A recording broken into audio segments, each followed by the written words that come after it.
Ce cours va être divisé en trois parties finalement. Une première partie dans laquelle nous allons étendre ce qu'on a vu dans le cours précédent sur NRF2 avec des éléments nouveaux finalement qui expliquent pourquoi l'activation de NRF2 ou les traitements par des antioxydants sont associés à l'acquisition du pouvoir métastatique avec des travaux qui ont à peu près 5 ans et qui ont un peu révolutionné la question. Ensuite, nous allons parler des rapports entre P53 et le stress oxydant. Et puis, finalement, nous aborderons les perspectives thérapeutiques qui peuvent découler de ces observations à leur degré de maturité. Donc, juste pour rappel, les espèces réactives de l'oxygène vont être produites par un certain nombre de stress qui peuvent être du stress hypoxique, du stress métabolique, l'activation des oncogènes, comme on l'a vu, qui va activer la voie NRF2, le stress du réticulum endoplasmique, et puis d'autres formes également de stress externe. Et puis, ces espèces réactives de l'oxygène vont être tamponnées par un certain nombre de systèmes. Nous avons mentionné dans le cours précédent des antioxydants apportés par l'alimentation, les vitamines l'acide lipoïque, la vitamine C et d'autres. Et puis, en réponse à la production par la cellule de NADPH, il va y avoir fabrication donc de glutathion, ce tampon extrêmement abondant qui est la pierre angulaire de la lutte contre le stress oxydant. Et ces phénomènes sont régulés par un facteur de transcription dédié, donc qui est NRF2.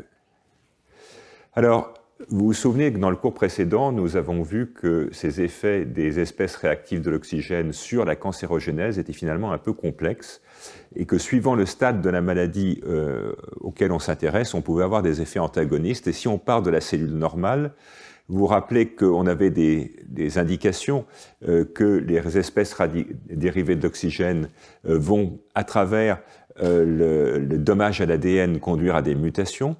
Dans certains cas, l'excès de ROS ou ces mutations vont conduire à la mort, et ces mutations vont pouvoir conduire à la formation d'une première tumeur. Et vous vous souvenez que dans ce contexte-là, les espèces réactives de l'oxygène allaient pouvoir contrôler la prolifération et en partie à travers les modifications de la signalisation par les kinases, elles-mêmes dépendantes de l'empoisonnement des phosphatases comme PTEN ou d'autres par le stress oxydant. Et à partir de là, on va tomber dans une deuxième situation où les ROS, comme vous vous en souvenez, peuvent être nuisibles. Ces ROS vont pouvoir induire le détachement de la tumeur primaire et induire la mort de ces tumeurs qui sont détachées. Et puis, ça va être le thème de ce dont on va parler dans les 20 minutes qui viennent. Ces ROS vont avoir un effet extrêmement important sur l'évolution de la maladie métastatique, à la fois à travers la formation de cellules invasives et leur entrée dans les vaisseaux, leur survie dans les vaisseaux et leur installation pour créer des métastases à distance. Et on va voir que cette partie-là, qui restait encore obscure jusqu'à il y a 5 ans, a été éclairée par des travaux récents qui permettent de mettre des mécanismes moléculaires derrière ces différentes étapes. Et vous vous souvenez également qu'à ce stade, il peut y avoir une inhibition de la progression tumorale par les ROS, entre autres du fait d'une toxicité aiguë et de la mise en route de la ferroptose. Donc, pour résumer encore une fois ce que l'on a dit dans le cours précédent, l'absence de NRF2 va retarder le développement de certaines tumeurs, ce qui veut dire que dans ce cas-là, les tumeurs sont toxiques à un certain stade de la maladie. Et vous vous souvenez certainement que des mutations activatrices de NRF2 ou des mutations inactivatrices de la protéine qui détruit NRF2, qui s'appelle KEAP1, peuvent être observées, en particulier, mais pas seulement, dans les tumeurs pulmonaires, et que donc l'idée qui prévalait jusqu'à ces travaux, c'est que cette activation de NRF2 était essentiellement là pour contrecarrer cette toxicité des ROS, avec ce schéma pris dans une revue récente qui montre finalement l'évolution du taux des espèces réactives de l'oxygène au fur et à mesure de l'avancement de la maladie. Et vous voyez que l'idée, c'est que plus on avance dans la maladie, plus les niveaux de ROS deviennent élevés, jusqu'à arriver à un niveau où ces ROS pourraient induire la mort de la cellule tumorale, et c'est donc à ce moment-là que vont se mettre en route les systèmes de protection, en particulier par les mutations, à travers les mutations activatrices de NRF2. Vous vous souvenez probablement également qu'une observation a priori très paradoxale avait été faite il y a une dizaine d'années également, montrant que des traitements par des antioxydants, dont on va beaucoup parler dans ce cours, en particulier la N-acétylcystéine, qui est un précurseur du glutathion, une molécule riche en soufre et qui va permettre la synthèse du glutathion, eh bien, va avoir un effet dans un modèle de tumeur pulmonaire induite par l'activation de l'oncogène BRAF, va avoir un effet sur la croissance, qui est un effet, la croissance tumorale, donc vous voyez que c'est un effet très significatif, mais j'attire votre attention sur le fait que c'est un effet de relativement faible amplitude. Vous voyez, on va passer d'une masse de peut-être de 8% de tumeurs à 20%, donc on multiplie la masse tumorale par 3. Mais regardez ce qui se passe quand on regarde maintenant la survie de ces animaux. Là, on a une accélération extraordinaire de l'avancée de la maladie, puisque les souris vont succomber à cette maladie 2 à 2,5 fois plus vite que si elles n'avaient pas reçu de traitement antioxydant, ceci traduisant donc un effet absolument énorme au niveau de la maladie, effet en fait un petit peu paradoxal parce qu'il est beaucoup plus important que celui-ci, et on va y venir parce que ceci suggérait au fond que cette mort n'était pas simplement due à la croissance de la tumeur. Donc, les antioxydants accélèrent la croissance tumorale, on vient de le voir, ils accélèrent encore beaucoup plus la mortalité, et je ne vous le montre pas, mais je vous le rappelle, que dans cette situation-là, les antioxydants allaient diminuer le taux de mutation, donc on ne peut pas impliquer une augmentation de l'effet mutagène, puisqu'au contraire, on va diminuer les mutations qui apparaissent spontanément. Et donc, à partir de cette observation un peu paradoxale, la question qui se posait était de savoir s'il existait un mécanisme et un effecteur au-delà de cette toxicité générale des ROS qui avait été invoquée jusqu'à présent, où on disait simplement, puisque la cellule est soumise à un stress oxydant violent, elle va chercher à s'en débarrasser. Et on va voir qu'en fait, c'est un peu plus compliqué que ça. Alors, une autre observation publiée dans Nature il y a une quinzaine d'années qui utilise pour cela un modèle qui représente de manière assez fidèle ce qui se passe dans des épithéliums normaux. Donc ce sont des cellules épithéliales mammaires qui sont cultivées non pas sur un plastique en 2 dimensions, mais dans un volume, donc en 3 dimensions, en présence de matrices extracellulaires qui va permettre de reconstituer une membrane basale que vous voyez ici en rouge. Donc ces cellules finalement poussent dans des conditions qui sont assez proches de ce qu'est la croissance de cellules normales. Et ce que vous pouvez voir au fond, c'est que dans ce modèle, les cellules qui se détachent de la membrane basale, eh bien ces cellules qui se détachent vont être colorées en vert par des marqueurs de Ross, qui veut dire qu'elles sont soumises à un stress oxydant aigu, et que s'étant détachées, elles vont en fait mourir, ce qui explique que ces structures restent finalement avec ces images en 2 anneaux, et de manière plus rare, il va y avoir quelques cellules qui vont survivre à l'intérieur de ce qu'on appelle un acini.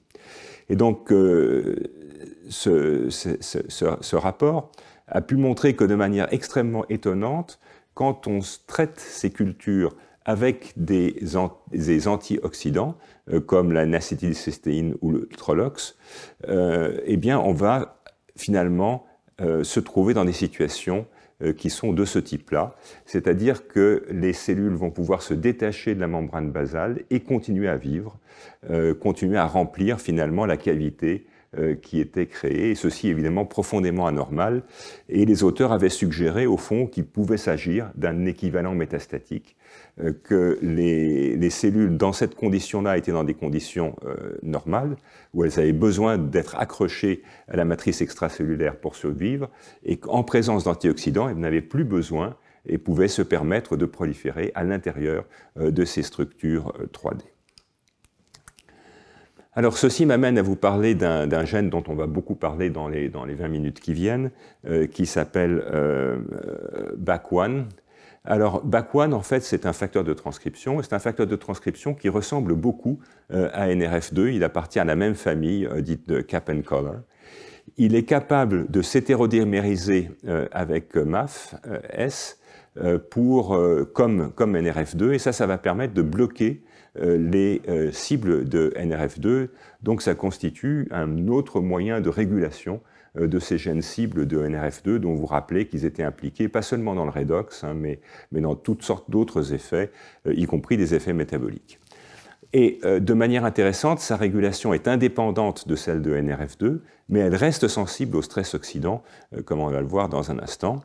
En effet, elle contient, cette protéine BAC1 contient un domaine qui va recruter à la fois des corépresseurs, et c'est donc une protéine qui va en fait réprimer les gènes cibles de la voie NRF2, et elle contient également, et c'est important pour la suite, des enzymes qu'on appelle des E3 ubiquitine ligases, qui sont donc des enzymes qui vont conduire à la dégradation constitutive ou induite de cette protéine.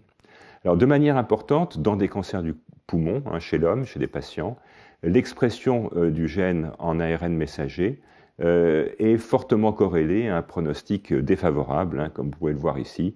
Quand BAC1 est exprimé à des taux élevés, malheureusement, la survie des patients est très mauvaise.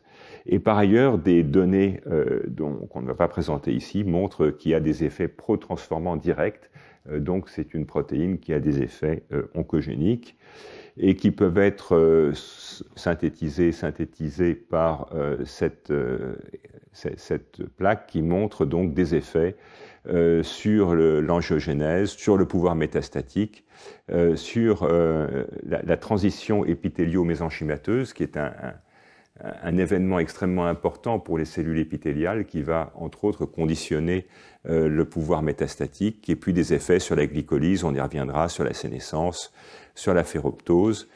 Tous ces effets, en fait, coopèrent pour faciliter la progression métastatique depuis une tumeur primaire avec un sous-groupe de tumeurs qui sont celles qui vont exprimer BAC1, qui vont permettre l'invasion, la migration, la résistance aux conditions extrêmement difficiles qui sont celles d'une cellule isolée dans le sang, et puis le réensemencement de la maladie métastatique.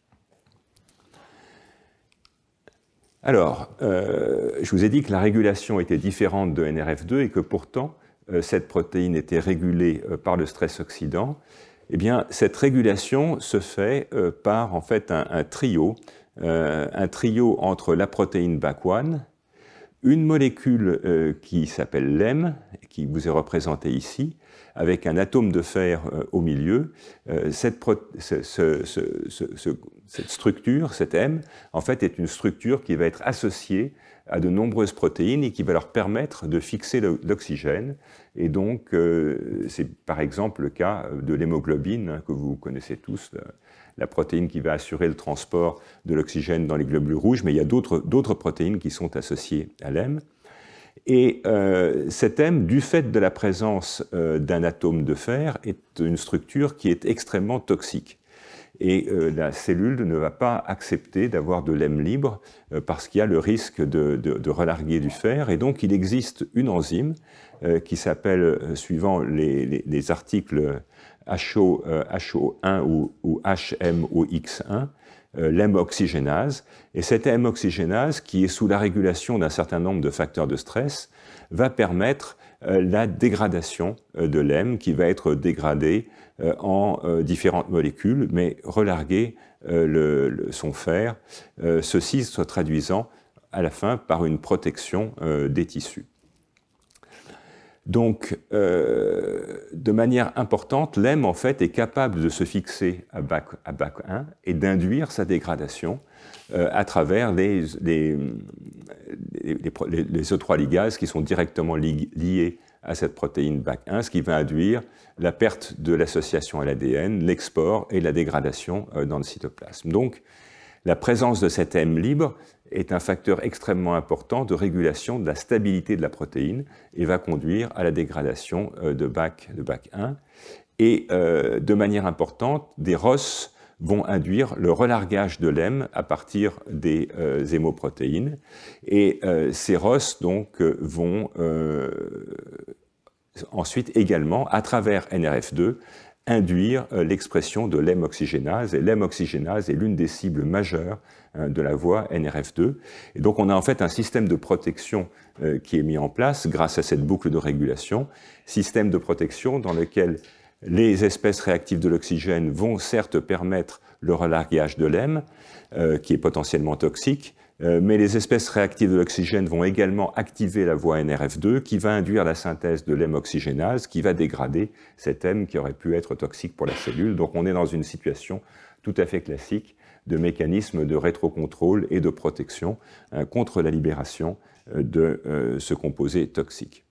Mais notez bien que ce mécanisme, donc cette boucle qui implique NRF2, va également avoir des conséquences sur la protéine BAC1, puisque l'EM libéré est capable de dégrader BAC1 et va donc réguler son abondance. Alors, ceci est représenté donc par cette expérience assez simple, dans laquelle on vous représente l'abondance de NRF2, la protéine BAC1 et l'EM oxygénase, dans des conditions dans lesquelles on va soit traiter avec de l'arsenic.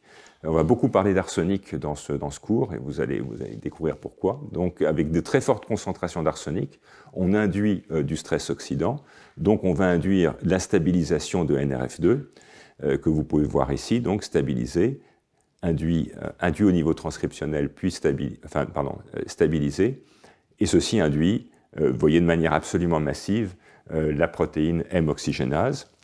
Et à l'inverse, si on traite avec de l'EM, eh bien, vous voyez que l'EM n'aura aucun effet sur NRF2, par contre, un effet de dégradation massif sur BAC1, qui se traduit, en fait, par une dérépression du gène de l'EM oxygénase, qui va donc être stabilisé. Donc, en fait, on a affaire à un système complémentaire du système précédent, qui était un système entièrement fondé sur l'activation de NRF2. Là, la libération de l'EM va conduire à des modifications donc, de stabilité et donc de signalisation de cette protéine BAC1 avec un mécanisme de régulation complémentaire de celui de RNF2, avec finalement un système accélérateur-frein qui permet une régulation plus rapide, immédiate de cette signalisation. Alors cette signalisation est très importante pour l'homéostasie du fer, puisqu'elle va permettre de s'assurer qu'il n'y a pas de libération de fer libre dans la cellule. Et vous rappelez que le fer libre va permettre la réaction de Fenton et donc la libération de ces espèces OH- qui sont extrêmement toxiques et dont la cellule cherche à se débarrasser par tous les moyens. Et puis on va voir que de manière inattendue, finalement, cette boucle M oxygénase BAC1 est absolument essentielle au processus métastatique et explique un certain nombre des observations qui avaient été faites précédemment sans que la base mécanistique n'en soit comprise. Alors, ceci peut être résumé sur ce schéma. Donc, en l'absence de stress oxydant, donc dans des conditions normales, eh bien, on voit que sur des gènes cibles de la voie NRF2, comme par exemple l'M oxygénase, c'est le complexe BAC1-MAF qui est fixé, dont je vous rappelle que c'est un complexe répresseur, et donc on va avoir une extinction de l'expression de l'M oxygénase. En revanche, en réponse à du stress oxydant, eh bien, on va avoir arrêt de la dégradation constitutive de NRF2, stabilisation de NRF2, fixation du complexe NRF2-MAF sur les éléments de réponse, synthèse de l'M oxygénase. En même temps, on va avoir libération de l'M, et l'M oxygénase va pouvoir dégrader l'M, et l'M restant va pouvoir dégrader BAC1, qui du coup va libérer les promoteurs. Alors, une des questions qu'on verra tout à l'heure est de savoir, au fond, si le répertoire des cibles est absolument partagé ou pas. Alors, je vous ai dit que BAC1 était capable d'interférer avec la signalisation de NRF2, mais en fait, BAC1 est capable de se fixer à d'autres cibles. Et on verra que ça, c'est important pour la régulation de la transformation. Alors juste pour vous faire sourire, il y a actuellement une discipline très à la mode qu'on appelle la biologie synthétique, qui consiste à essayer de faire des modèles mathématiques un petit peu comme des modèles de circuits intégrés. Et donc là, vous voyez que ces différents partenaires, KEAP1, NRF2, BAC1, LEM oxygénal, sont tous liés par des relations d'activation, de désactivation, de dégradation. Et donc, il y a des modèles qui ont été conçus pour essayer d'expliquer et de quantifier ces différentes interactions sous forme d'une modélisation mathématique. Ce qui est important pour la suite, c'est que vous voyez qu'il y a donc ce nœud essentiel de relation entre LEM oxygénase, LEM, BAC1 et NRF2 qui vont en fait tourner ensemble. Et vous allez voir que ceci pourrait en fait expliquer l'effet un peu paradoxal des antioxydants pour promouvoir la maladie métastatique et également revisiter l'analyse des effets des mutations activatrices de NRF2. Donc on avait pensé au départ qu'elles étaient juste là pour réduire un stress oxydant devenu toxique, et donc vous allez voir qu'elles ont en fait des rôles plus complexes. Alors, comment est-ce que les auteurs ont pu avancer? Vous voyez qu'on a des travaux publiés dans Nature il y a une dizaine d'années, donc on est encore dans des choses qui sont assez récentes, et sur lesquelles il y a encore des travaux en cours, et donc les auteurs ont essayé ici d'explorer cette observation que je vous ai présentée tout à l'heure, dans laquelle les antioxydants avaient ce pouvoir d'accélération de la mort extrêmement important. Et donc, dans ce modèle qui est un modèle de mélanome, on compare sur la tumeur principale l'effet du traitement par le N-acétylcystéine, donc les antioxydants, et vous voyez qu'en fait, il n'y a aucun effet du traitement antioxydant sur la croissance de la tumeur principale. Donc, l'effet est à chercher ailleurs. Et quand on regarde maintenant le nombre de cellules métastatiques dans le sang, donc des cellules du mélanome qui se sont détachées et qui circulent dans le sang, là, vous voyez par contre qu'il y a un effet considérable. Donc on a un effet qui n'est pas sur la croissance de la tumeur primaire, mais un effet qui est sur le relargage de ces cellules, ou alors sur la survie de ces cellules qui ont été relarguées et qui ne sont pas tuées immédiatement. Les auteurs ont ensuite regardé un marqueur classique, qui est le rapport entre le glutathion réduit et le glutathion oxydé. Et vous voyez que quand on compare maintenant la tumeur principale, la métastase ou les cellules circulantes, et bien dans tous les cas, en fait, la métastase ou les cellules circulantes présentent un phénotype redox qui est beaucoup plus oxydant, puisqu'il y a moins de glutathion sous sa forme réduite. Ceci donc suggérant finalement que cet effet des antioxydants passe par la protection de la survie de ces cellules qui, dans le sang, sont soumises à un stress oxydant important. Évidemment, la tension d'oxygène du sang étant beaucoup plus élevée que celle des tissus. Et puis, observation capitale, les auteurs ont regardé maintenant, grâce à des marqueurs fluorescents de Ross, ils ont comparé ce qui se passe dans la tumeur principale, qui est en vert, dans les cellules circulantes, donc les cellules cancéreuses circulantes, et dans la métastase établie, avec 3 modèles différents. Et vous voyez que dans tous les cas, le stress oxydant dans la tumeur principale est beaucoup moins élevé qu'il n'est dans les cellules circulantes, qui elle-même est beaucoup moins élevée de ce qui se passe dans le métastase. On a donc un gradient de stress oxydant au fur et à mesure de l'évolution de ces cellules en dehors de la tumeur principale. Et quand on regarde maintenant les ROS mitochondriaux, qu'on peut distinguer avec l'utilisation de sondes différentes, vous voyez que là, les choses sont encore beaucoup plus caricaturales. En fait, les ROS mitochondriaux ne sont vraiment présents qu'au niveau de la métastase, ceci traduisant probablement des changements métaboliques que la disponibilité des nutriments, la disponibilité du sang, de l'oxygène est moins élevée dans la métastase. Donc la métastase se trouve dans une situation de stress oxydant aigu. Donc en conclusion, vous voyez que le chemin vers la métastase qui accompagne donc la perte de ces cellules de la tumeur primaire, la traversée du sang et l'ensemencement dans des tissus périphériques expose en fait à des ROS et un stress oxydant de plus en plus fort. Ceci, bien sûr, pouvant être une piste d'explication pour expliquer pourquoi les antioxydants vont protéger finalement les cellules cancéreuses dans ce voyage.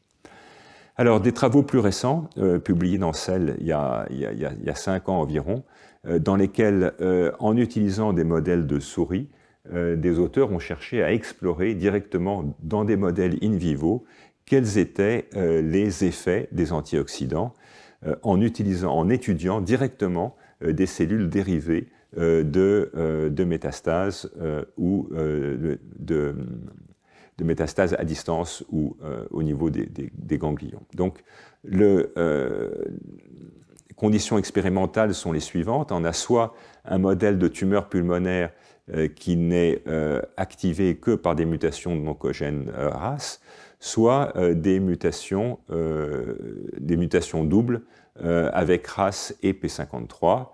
Et donc ces souris, après que ces oncogènes aient été activés dans les poumons, vont être soumises ou pas à des traitements antioxydants. Et là, encore une fois, avec les 2 molécules classiques que nous avons vues à plusieurs reprises, le N-acétylcystéine ou la vitamine E. Et donc la première observation que les auteurs ont faite, c'est que quand on regarde les métastases qui sont dans des ganglions, donc des métastases qui ont été obtenues par un drainage lymphatique qui ne passe pas par le sang et donc qui est exposé à un stress oxydant qui est beaucoup plus faible, il y a une assez forte différence dans le sens que le traitement par des antioxydants va considérablement augmenter la charge métastatique. Et si on regarde maintenant les métastases qui ne sont pas ganglionnaires mais qui sont sur des tissus à distance, vous voyez que les effets sont encore plus élevés, puisqu'il n'y en a aucune dans le cas des contrôles, et par contre, il y en a autour de 20% chez des souris qui ont été exposées à des antioxydants. Et les résultats sont essentiellement les mêmes quand P53 est également activé. Vous voyez qu'on a une augmentation forte, mais pas noire et blanche, des métastases ganglionnaires, et une augmentation énorme, cette fois-ci, des métastases à distance, donc passant par le sang. Et donc ceci suggère que le passage à travers le sang est facilité par les traitements avec des antioxydants. Ceci montre également, et ce sera important pour la suite du cours, que ces effets sont indépendants de la signalisation P53, dont on verra qu'elle est elle-même très importante pour la signalisation antioxydante. Et à partir de là, ce que ces auteurs ont fait, c'est en fait de comparer les métastases qui étaient obtenues sans traitement antioxydant. Donc ils ont pu isoler les cellules et caractériser les cellules de ces métastases qui n'avaient pas été exposées à des antioxydants avec celles-ci qui étaient exposées à des antioxydants pour voir au fond si les caractéristiques de signalisation, de régulation de l'expression génétique étaient différentes entre ces 2 situations. En d'autres termes, est-ce que le traitement par des antioxydants allait activer certaines voies de signalisation? Et bien sûr, vous avez déjà deviné que ce qui va se passer, c'est l'activation de la voie BAF par les antioxydants. Alors, comment est-ce que, très rapidement, en fait, les auteurs ont comparé donc les métastases avec traitement par antioxydants et sans traitement antioxydant. Ils ont regardé les gènes différentiellement exprimés, et ils ont trouvé environ 600 gènes différentiellement exprimés. Et dans ces 600 gènes différentiellement exprimés, vous voyez qu'il y en a pratiquement la moitié qui sont des gènes qui sont régulés par NRF2 ou par BAC. Donc, ceci était au fond assez logique, néanmoins très élégant. Ce ne sont pas des manips faciles, puisque c'est des cellules primaires. Et quand ils ont regardé maintenant sur un certain nombre de gènes bien connus, eh bien, ils ont pu voir que sur des gènes typiques de NRF2, comme HO1, pardon, HMOX ou alors NQO1, qui sont vraiment les deux cibles absolument typiques de la voie NRF2, vous voyez que cette voie NRF2 est éteinte par les antioxydants, ce qui est normal, hein, c'est le contrôle positif. Quand on traite avec des antioxydants, on doit justement désactiver la voie NRF2, c'est ce qui se passe. À l'inverse, ils ont vu d'autres gènes qui n'étaient pas des gènes connus pour être régulés par NRF2 et qui sont considérablement induits par le traitement aux antioxydants, ceci correspondant en fait donc à ces gènes représentés là sur le croissant vert, qui sont des gènes différentiellement exprimés, régulés par BAC puisqu'ils contiennent des sites de liaison à BAC et pas régulés par NRF2. Donc, en conclusion, et c'était déjà évidemment une observation importante, dans ces métastases expérimentales, le traitement antioxydant va inactiver la voie NRF2, mais activer d'autres voies qui pourraient être des gènes régulés par ce gène BAC1. Et donc, grâce à des techniques de génie génétique, avec des solutions CRISPR, avec des guides, en fait, les auteurs ont pu regarder, à partir de ces cellules primaires isolées de métastases qui avaient été soumises ou pas à des traitements antioxydants, eh bien, ils ont pu voir en gros que quand on détruit la fonction du gène BAC1, on perd tout. On perd le pouvoir, on perd l'émigration, la migration cellulaire, on perd la croissance cellulaire. Vous voyez que si on inactive BAC1, eh bien, on effondre complètement la croissance cellulaire, et de manière très importante, uniquement dans des cellules qui avaient été exposées aux antioxydants. Il ne se passe rien s'il n'y avait pas eu de traitement antioxydant préalable. Et donc, cette expérience extrêmement forte démontre que ce gène BAC1, dans ce modèle expérimental, ne va devenir un driver, c'est-à-dire qu'il va être un activateur de la transformation uniquement en présence d'antioxydants. S'il n'y a pas de traitement antioxydant, il n'est pas actif. Par contre, si on traite avec des antioxydants, il va devenir très actif et être responsable de l'invasion cellulaire et de la croissance. Et donc, sans rentrer dans tous les détails de ces papiers qui sont très complexes, la conclusion des auteurs, au fond, est la suivante. Les antioxydants vont relarguer de l'hème. L'hème va réguler l'activation de BAC1. Et dans ces gènes qui sont réprimés par BAC1, il y a des gènes qui sont des gènes prométastatiques. Et les auteurs en ont identifié deux qui sont des gènes de la glycolyse. Donc, avec des antioxydants, le niveau d'hème libre va être durablement diminué, BAC1 stabilisé, et ces gènes de métastase sont du coup activés. Alors, des travaux complémentaires, parce que souvent, quand il y a des grandes découvertes comme ça, les grands journaux aiment bien avoir deux études indépendantes qui disent la même chose. Et donc, des travaux d'une autre équipe publiés dans le même journal montrent en fait, identifient l'enzyme qui est responsable de la dégradation de BAC1 et par ailleurs vont étudier l'effet d'un inhibiteur chimique de l'hème oxygénase. Donc ils vont pouvoir réguler cette boucle de dégradation à travers laquelle l'hème oxygénase va détruire l'hème.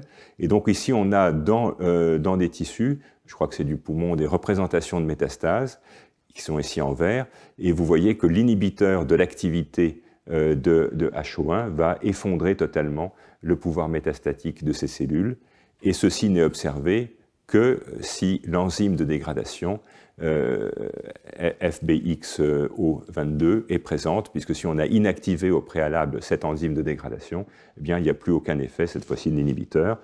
Et donc, le modèle qui est suggéré dans ce cas-là, donc là, ce sont des tumeurs qui sont associées à la perte de KEAP1, donc perte de KEAP1 veut dire très forte activité NRF2.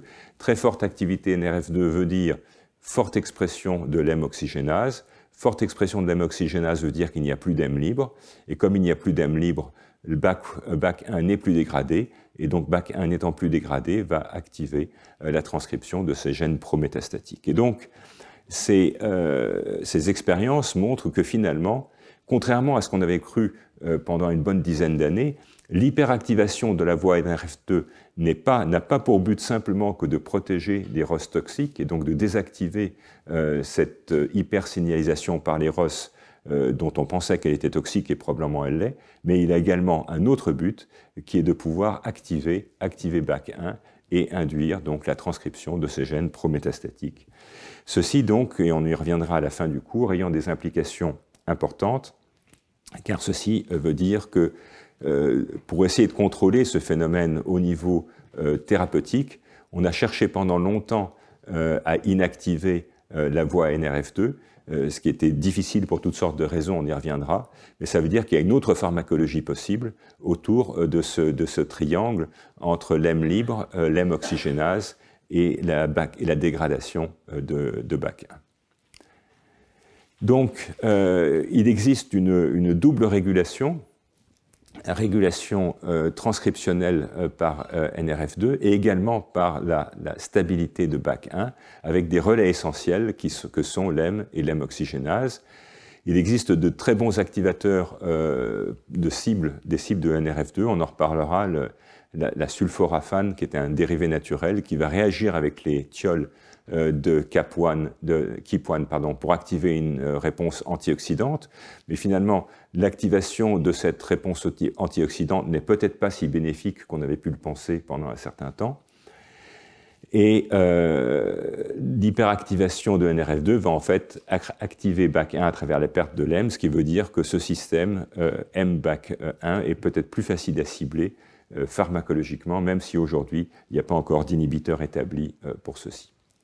Donc voilà ce que je voulais vous dire sur la prolongation finalement de ce qu'on avait dit dans le cours précédent sur la régulation de NRF2, avec ces travaux récents qui identifient finalement les gènes propres de BAC1 comme étant les gènes, enfin au moins une partie des gènes impliqués dans le pouvoir métastatique, expliquant donc que ces mutations activatrices de NRF2 ou inactivatrices de KEAP1 n'ont pas comme seul but de régler les ROS, mais qu'elles vont également malheureusement activer des gènes de métastase, ainsi d'ailleurs que des gènes de résistance à la chimiothérapie.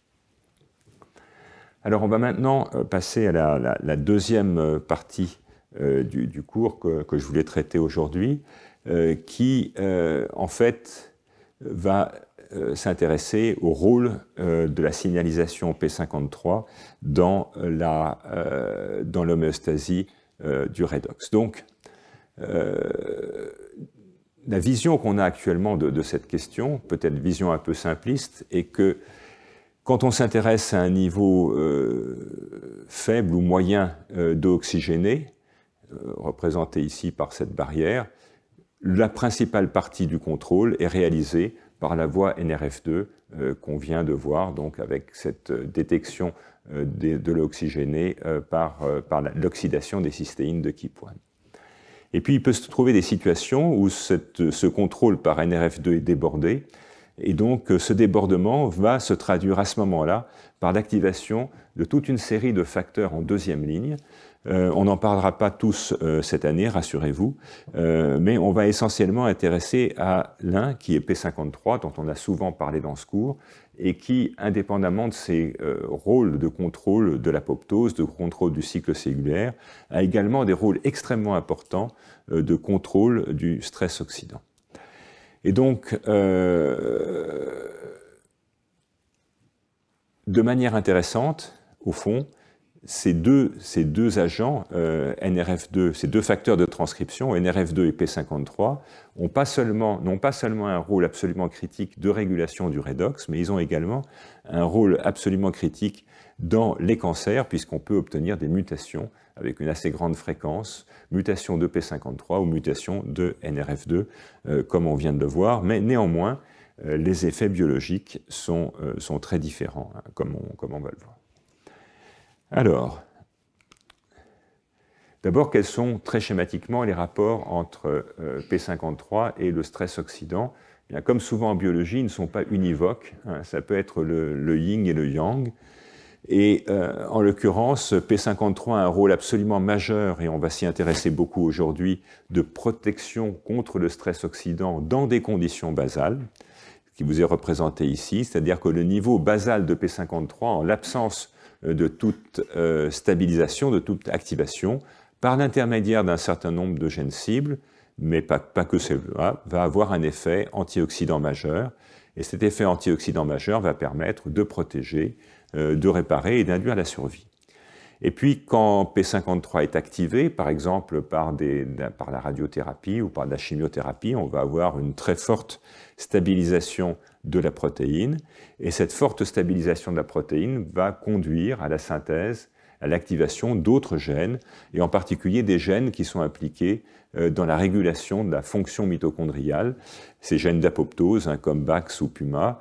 Et à ce moment-là, l'atteinte morphologique de la mitochondrie va se manifester en fait par des fuites de produits chimiques de part et d'autre de la membrane mitochondriale, ce qui va résulter dans un effet pro-oxydant majeur et assez souvent dans la mort de la cellule au cours du processus d'apoptose. Donc finalement, une image à double tranchant, avec une protéine P53 qui est essentielle, et on va le voir avec une fonction essentielle dans la protection contre le stress oxydant dans des conditions basales, mais qui, lorsqu'elle est activée, va conduire à un stress oxydant aigu qui va accompagner la mort.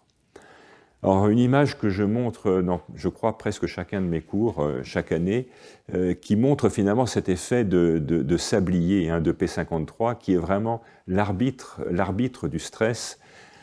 Une protéine qui va pouvoir subir des afférences multiples, le stress oxydant, des stress nutritionnels, le stress par manque d'oxygène, l'hypoxie, les ruptures de l'ADN, des expressions d'oncogènes, les anomalies ribosomiales, l'attrition des télomères et encore bien d'autres facteurs. Tous ces facteurs de stress vont converger sur une protéine unique, et cette protéine unique va avoir un certain nombre de conséquences, des conséquences qui peuvent être, pendant longtemps on a cru que c'était la seule, c'était la mort, donc l'activation de P53 allait induire la destruction des cellules, ce qui est vrai pour de très, très forts niveaux d'expression de cette protéine, mais il y a toutes sortes d'autres effets.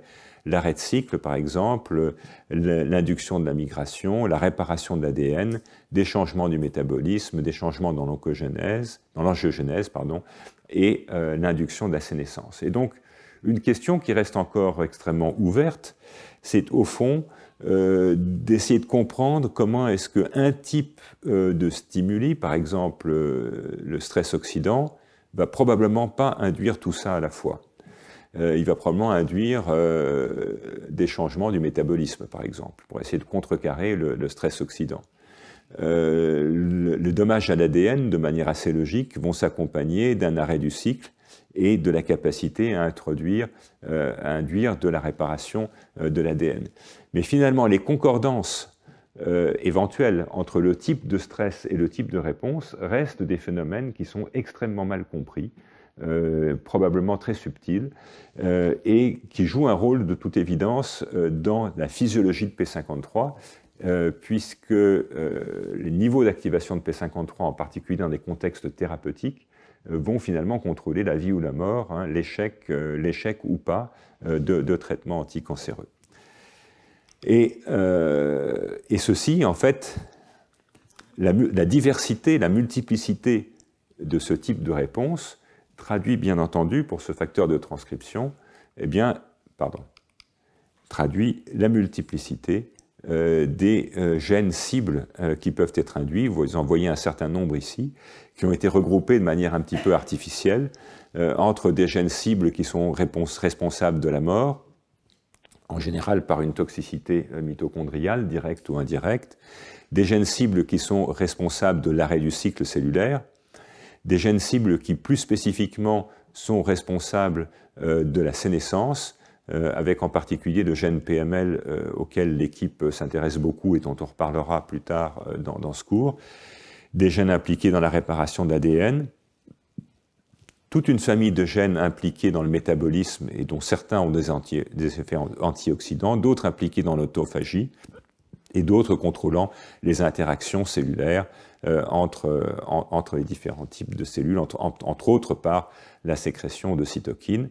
Et puis enfin, on n'en parlera pas aujourd'hui, mais il faut savoir qu'il y a un rôle important de P53 dans la biologie des cellules souches, hein, dans l'autorenouvellement ou pas des différentes cellules souches. Donc on a un portefeuille de gènes cibles, et la manière dont la cellule va utiliser ce portefeuille est évidemment un élément extrêmement important du devenir, hein, de la cellule. Alors ça, bien entendu, on ne va pas commenter tout ça. Ça, c'est juste des exemples de gènes impliqués dans le métabolisme. Vous voyez qu'il y en a à peu près sur tous les effets du métabolisme, et puis un sous-ensemble, qui est celui auquel on va plutôt s'intéresser aujourd'hui, qui sont des gènes impliqués dans le contrôle du stress oxydant. Et vous voyez donc des gènes dont on a déjà parlé, hein, la glutathion peroxydase, la superoxyde dismutase, la catalase, un des membres du complexe NOX2, et puis des gènes ayant plus spécifiquement des activités antioxydantes comme les cestrines, hein, ou P53 INP1. Donc, P53 est une protéine qui existe depuis très très longtemps dans le règne biologique. Il semblerait qu'elle ait gagné des fonctions spécifiques avec l'évolution, et qu'en particulier chez les mammifères, elle ait des fonctions qui soient assez différentes de celles qu'elle pouvait avoir dans des organismes inférieurs. Il semblerait que la fonction ancestrale de P53 soit l'adaptation au stress nutritionnel, et que cette adaptation au stress nutritionnel finalement se traduise par une réorganisation profonde du métabolisme qui va être dirigée vers la survie plutôt que vers la croissance. Donc de mettre la cellule en position de survie en utilisant finalement toute l'énergie, toutes les molécules mises à disposition pour essayer de garantir la survie de cette cellule. Alors évidemment, la réorientation du métabolisme pour aller vers la survie plutôt que vers la croissance, vous voyez que c'est quelque chose qui est en fait extrêmement proche du contrôle du stress oxydant. Et effectivement, l'activation de P53 a de multiples incidences sur les ROS. P53 va très fortement augmenter la production de NADPH, il va augmenter, on l'a vu, la synthèse de la glutathion peroxydase, de la SOD, de la catalase. En revanche, et c'est moins clair pour moi quelle est la philosophie de ça, réprimer l'import de cystéine. Et P21, qui est l'un des gènes cibles les plus emblématiques de P53, a également des effets propres sur la production des ROS. Donc, à la fin, l'effet net de la présence de P53 est un contrôle strict des ROS en l'absence de stress. Donc ça, c'est extrêmement important, on va le voir dans un instant. La présence de P53 dans des modèles de souris va s'accompagner en fait d'un contrôle du stress sans qu'on ait besoin, du stress oxydant, sans qu'on ait besoin de soumettre cet animal à des situations extrêmes. Ce qui veut dire, c'est une autre manière de redire exactement la même chose, que les souris P53KO vont présenter un stress oxydant chronique. Et on va voir que ce stress oxydant chronique va s'accompagner du développement de tumeurs spontanées. Alors, des courbes qui parlent d'elles-mêmes, hein, qui montrent le rôle de la présence ou de l'absence de P53 sur la survie d'une cohorte de souris. Vous voyez que dans la courbe rouge, ce sont des souris normales, et les souris vont donc mourir de vieillesse. Si on enlève un allèle de P53, donc si on est P53 plus moins, vous voyez qu'il y a une accélération assez forte de la mortalité. Et si on enlève les deux allèles de P53, maintenant on a une survie qui est diminuée par 4. Ce qui veut dire que, et ça c'est dû au développement de tumeurs. Donc un facteur de protection contre la tumeur, on sait bien que P53 est considéré comme le grand suppresseur de tumeurs, hein, chez les mammifères. Et vous voyez une chose importante qui est un effet dose, c'est-à-dire que la quantité de protéines pour cet effet, pas pour tous les effets, mais pour cet effet de protection de la cancérogénèse spontanée, la quantité de protéines est extrêmement importante. Et donc diminuer de 50% simplement la quantité de protéines est suffisant pour induire un phénotype assez drastique. Alors, vous allez me dire quel est le lien avec le stress oxydant. Pour l'instant, il n'y en avait aucun. Donc, ça arrive ici avec deux types d'expériences, soit des expériences menées sur des cellules primaires avec de l'inactivation de P53 par des artifices de SH-RNA. Vous voyez qu'on fait disparaître la protéine P53 dans chacune de ces lignées. Chaque fois qu'on fait disparaître la protéine, on a production de radicaux oxygénés jugés par l'expression donc de sondes qui vont détecter ces radicaux oxygénés. On a exactement la même chose si on a une inactivation germinale, comme dans la diapositive que je vous ai montrée au préalable, ce qui veut donc dire qu'il y a une signalisation antioxydante basale par la protéine P53. Alors, par ailleurs, vous vous souvenez qu'on a vu dans la toxicité des ROS qu'une des grandes voies de toxicité, c'était la création de mutations à travers la présence de la 8-oxoguanine. Et effectivement, c'est ce qui est représenté ici par une détection de la 8-oxoguanine. Vous voyez que l'on inactive P53 génétiquement ou par des siRNA, on a une induction forte de la présence de 8-oxoguanine, ce qui veut dire qu'on va induire de la mutagénèse. De manière remarquable, ces mutations sont abrogées par un traitement antioxydant, ce qui veut dire que ceci, en fait, s'explique par la création d'un stress antioxydant constitutif. Or, vous avez vu que les souris dont le gène P53 est entièrement inactivé ont une très forte susceptibilité aux tumeurs, et donc la question immédiate qui se pose, c'est de savoir est-ce que cette susceptibilité aux tumeurs a un lien ou pas avec le stress oxydant, puisqu'on a vu précédemment que P53 avait des milliers d'effets différents de contrôle du cycle, de contrôle de l'apoptose, et donc on pourrait très bien imaginer que la susceptibilité aux tumeurs soit liée à l'absence de contrôle apoptotique. Et donc on arrive peut-être à la diapositive la plus importante du cours, la plus surprenante aussi, papier publié dans Nature Medicine il y a une vingtaine d'années, qui montre donc ce qui se passe quand une souris n'a pas P53, donc vous voyez qu'elle meurt rapidement du fait de la présence de tumeurs. Et si on a nourri les souris avec du N-acétylcystéine, eh bien vous voyez qu'on abroge complètement la formation de ces tumeurs. Expérience extrêmement forte, fondatrice.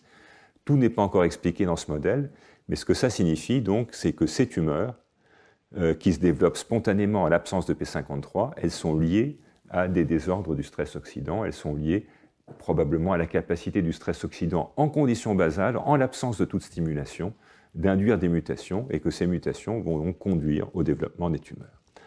Alors, chose intéressante, les auteurs ont été très précautionneux, et quand on lit bien les matériels et méthodes, on voit que le traitement par le N-acétylcystéine commence avant même la conception. Donc c'est toute l'exposition de la vie biologique, dès la fécondation, qui doit être protégée du stress oxydant. Et si on nourrit par exemple les souriceaux après la naissance avec du N-acétylcystéine, on n'a pas la même réponse parce qu'en fait, pendant la vie embryonnaire, ils auront été exposés à du stress oxydant. Donc là, la protection est absolue à partir du moment de la conception, et c'est ça qui donne cette protection tout à fait remarquable contre les tumeurs.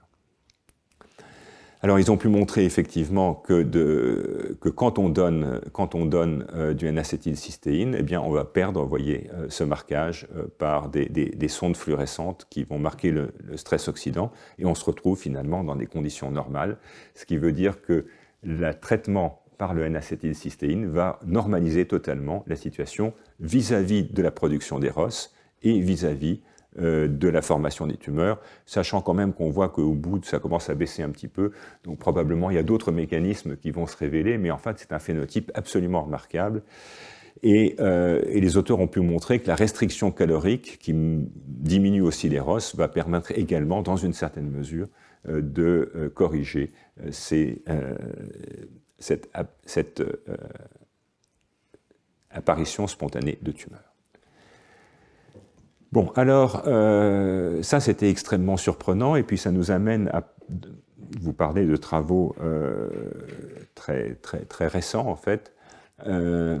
Pendant longtemps, on a pensé, avant ces expériences, même peu après que ces expériences étaient publiées, parce que les gens n'y croyaient pas forcément beaucoup, qu'en fait, l'induction des tumeurs par la perte de P53 était liée à l'absence d'apoptose ou à l'absence de contrôle du cycle cellulaire. Et donc, grâce à la génétique de la souris, des groupes ont pu constituer des cohortes de souris qu'on appelle triple KO, c'est-à-dire qui n'avaient pas PA21, contrôle du cycle, et ni PUMA ni NOXA, c'est-à-dire contrôle de l'apoptose.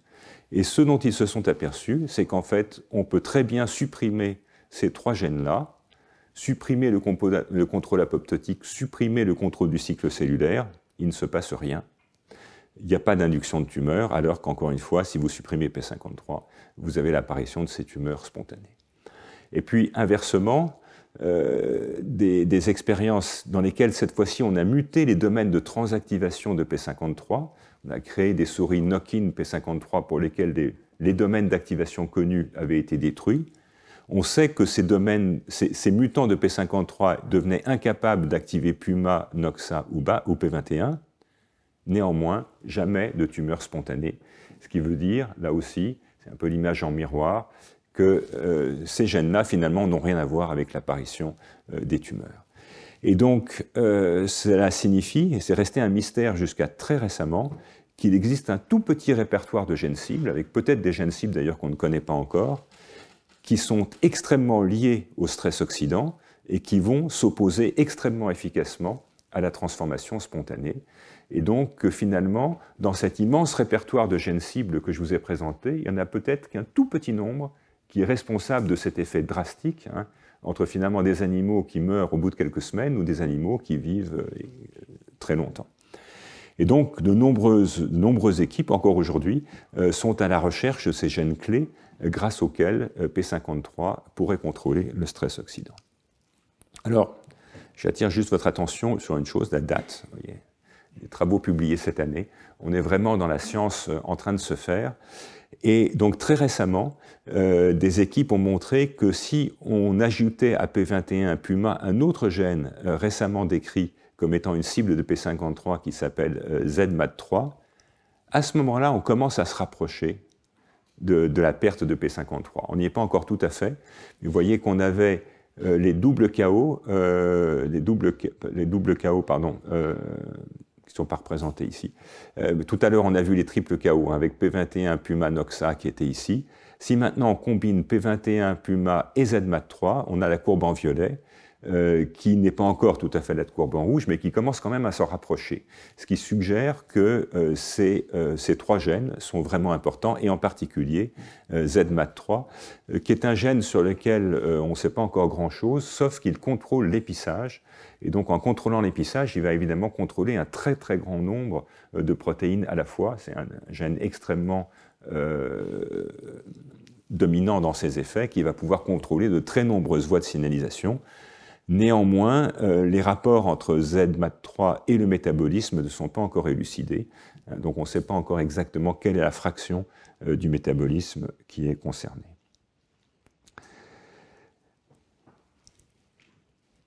Alors, encore 2 diapos avant de vous laisser faire une petite pause.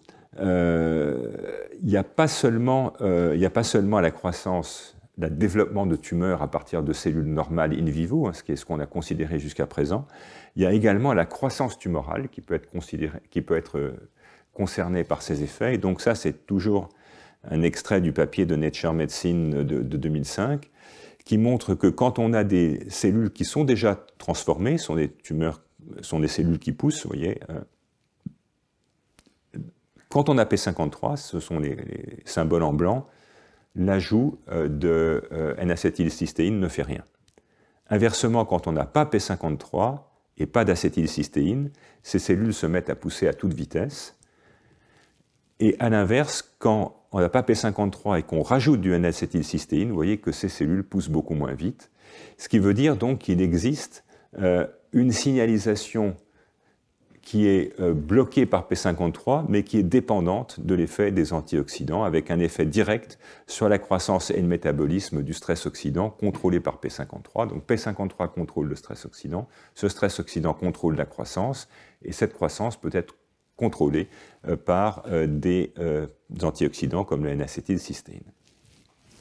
Cette expérience, par ailleurs, montre bien que ce n'est pas de la mutagénèse, hein, puisque sur des temps très courts, on ne va pas pouvoir contrôler le type de mutation ou la fréquence des mutations sur des temps qui s'écoulent en jours. Et donc ceci veut dire qu'il y a au moins deux effets différents du N-acétylcystéine.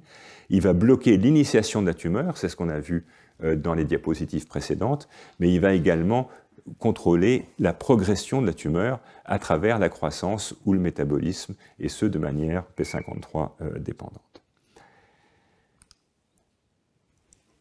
Une dernière diapo avant donc de faire une pause, qui est la vision peut-être qu'on peut avoir aujourd'hui de ce contrôle par P53, qui n'est pas encore complètement élucidé, hein, et complètement déterminé. Donc une signalisation en plusieurs branches. Une branche qui concerne finalement le métabolisme, les aspects, l'oxydation et donc la réparation, les mutagénèses et la réparation de l'ADN, qui va concerner l'initiation de la tumeur. C'est celle dont on a parlé avec ces trois gènes, et en particulier ZMAT3. Un contrôle du cycle cellulaire et de la sénescence, qui va être donc responsable transitoirement de l'arrêt de la progression, et puis un contrôle dans des conditions extrêmes de stress, qui va passer par le contrôle de l'apoptose et l'induction des ROS mitochondriaux. Bon, donc vous avez vu que la présence de P53 va être associée à un contrôle du stress oxydant, et que ceci est important pour la transformation spontanée dans des modèles de souris. Donc la question se pose de savoir, bien sûr, comment est-ce que P53 va être activé par le stress oxydant, puisqu'on sait par ailleurs que le stress oxydant fait partie de ces signaux de stress qui vont permettre l'activation de P53. Alors pendant très longtemps, à vrai dire, pendant tout le temps où j'étais de l'autre côté du pupitre, hein, on pensait que la régulation se faisait par les dommages à l'ADN, hein, puisque vous avez vu que P53 contrôle la réparation de l'ADN, et donc on s'était dit assez facilement, finalement, s'il n'y a pas de P53, il va y avoir mutation de l'ADN, et ça va activer ensuite la signalisation en retour. Ceci dit, la compartimentation des ROS endogènes rend ça très improbable. Donc l'activation de P53 par le stress oxydant ne se fait pas par le biais de dommages induits par le stress oxydant. Et ce qui a été découvert finalement assez récemment, et qui est repris dans cette revue assez récente et qui est assez bien faite, c'est que finalement la plupart des protéines qui sont impliquées dans la reconnaissance du stress oxydant, comme la protéine ASK1 dont on a parlé dans le cours précédent, la protéine ATM qui reconnaît les dommages à l'ADN, eh bien, ces protéines, en particulier ATM, va être directement régulée par le stress oxydant, même en l'absence de dommages à l'ADN. Donc, du stress oxydant modéré en l'absence de dommages à l'ADN, va pouvoir induire la même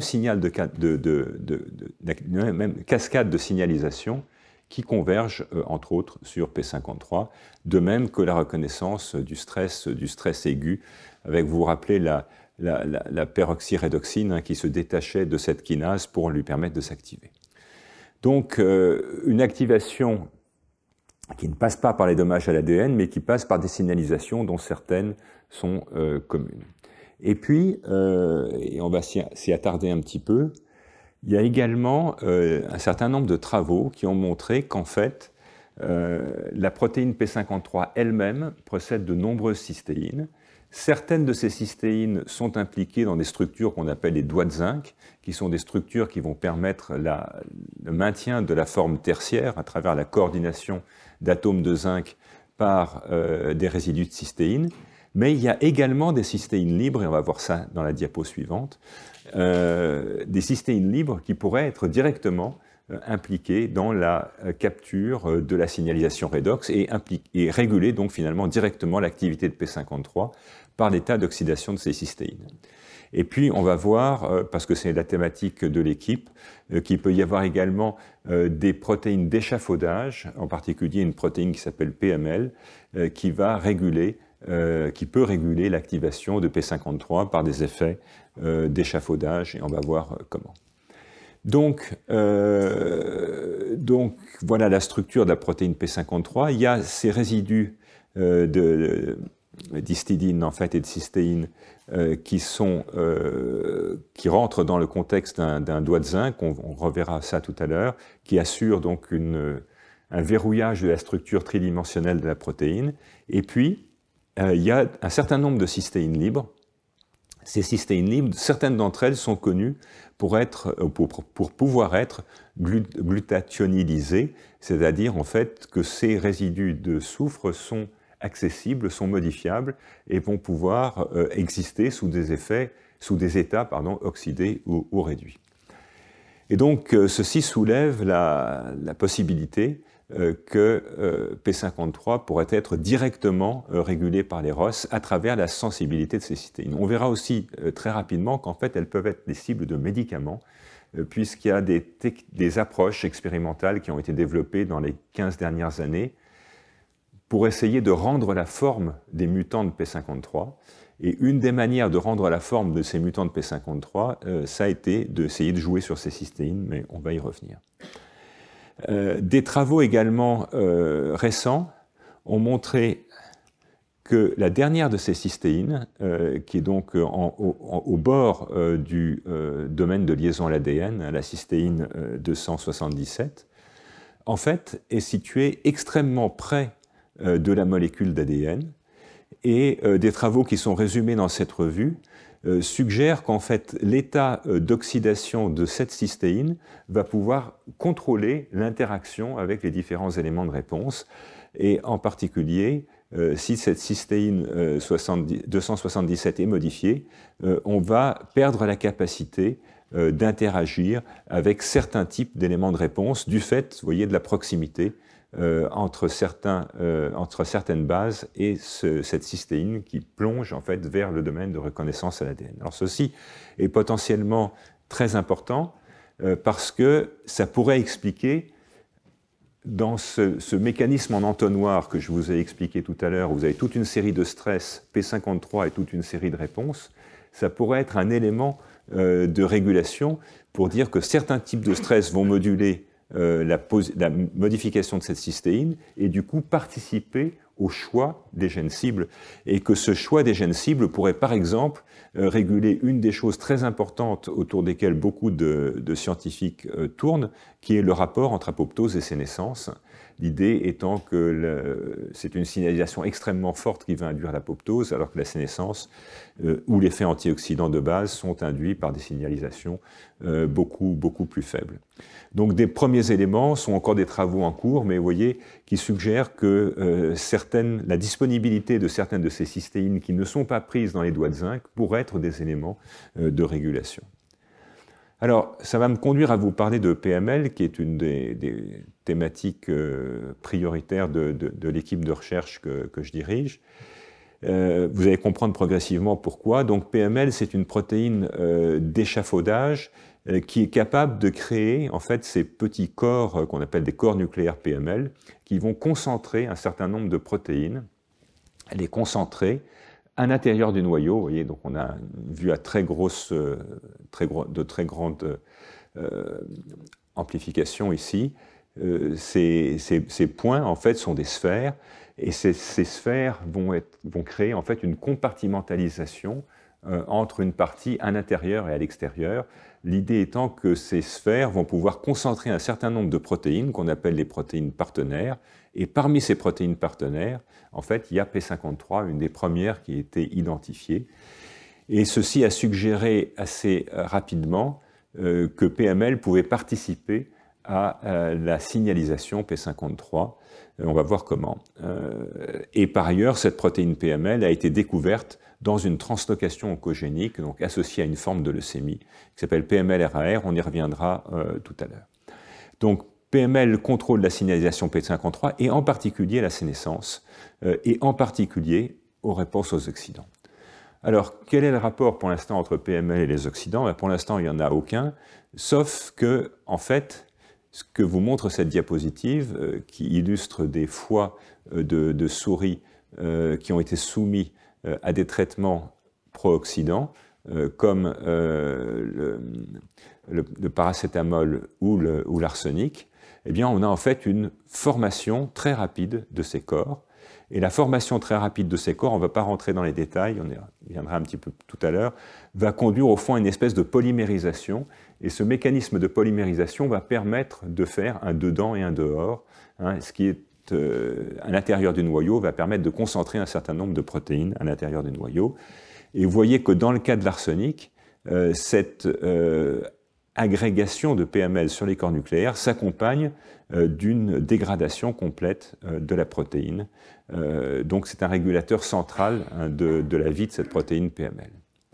Alors ce que de très nombreuses équipes dans le monde ont décrit, sans vraiment arriver à, pour l'instant, comprendre exactement ce qui se passe, c'est que cette coque de PML va recruter P53, mais elle va également recruter toutes les enzymes de modification de P53, qui sont des enzymes de modification assez classiques, des kinases, des ubiquitinases, des ubiquitines ligases, enfin, toutes les modifications possibles, et on sait qu'il y en a beaucoup de P53,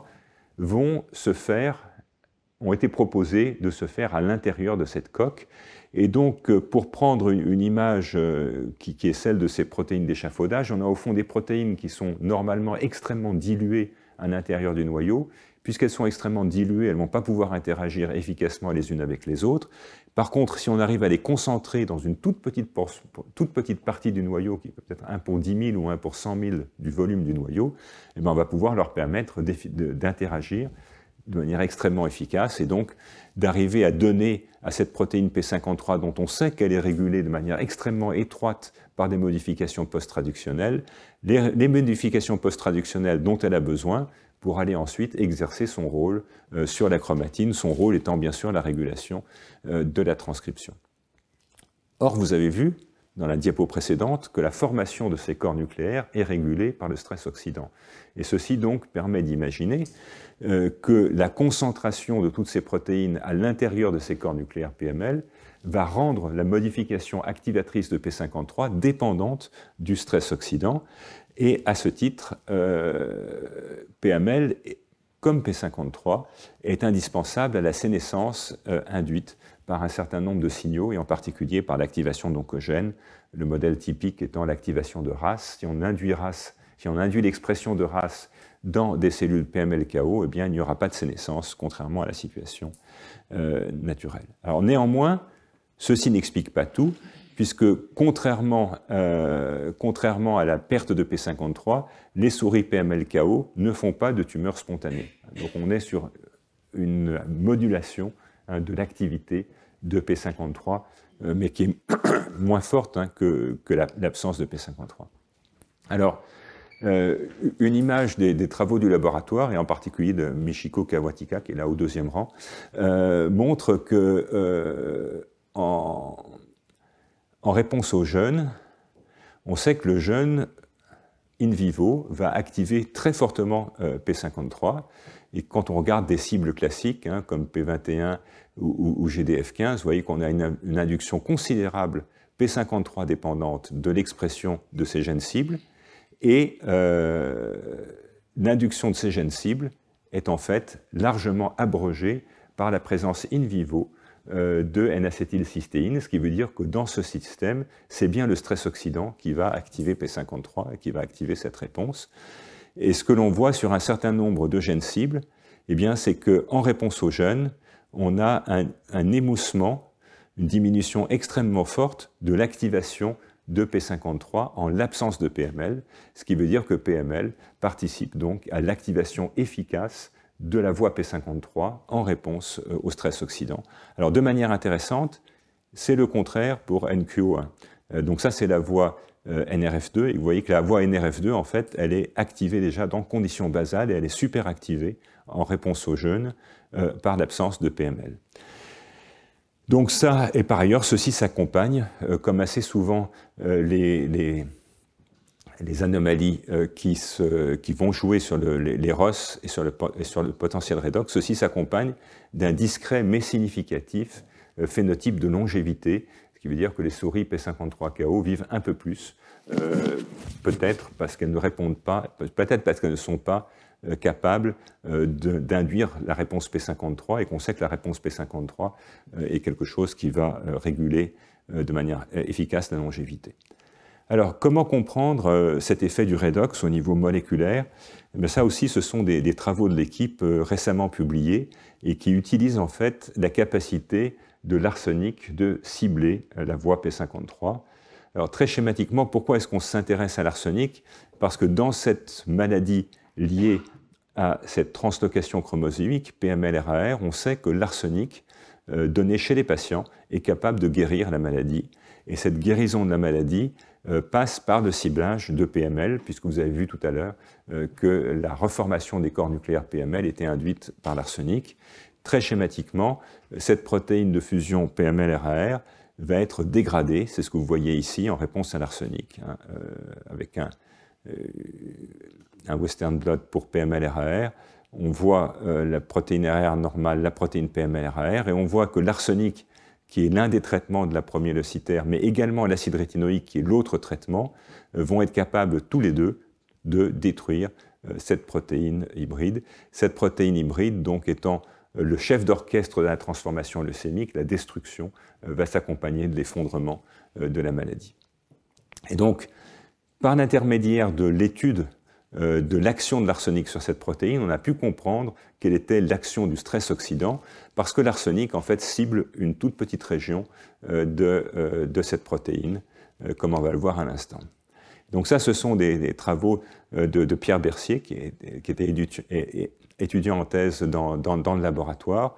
En collaboration avec une équipe chinoise, la structure tridimensionnelle de cette région, qu'on appelle la boîte B, qui sont des doigts de zinc atypiques, a pu être réalisée et a montré deux choses très intéressantes. Une hélice alpha, ici en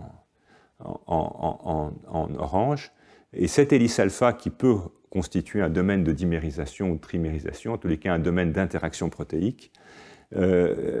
Juste à la sortie de cette hélice alpha, il y a un acide aminé ici, qui est une cystéine, et cette cystéine pointe vers l'extérieur du domaine.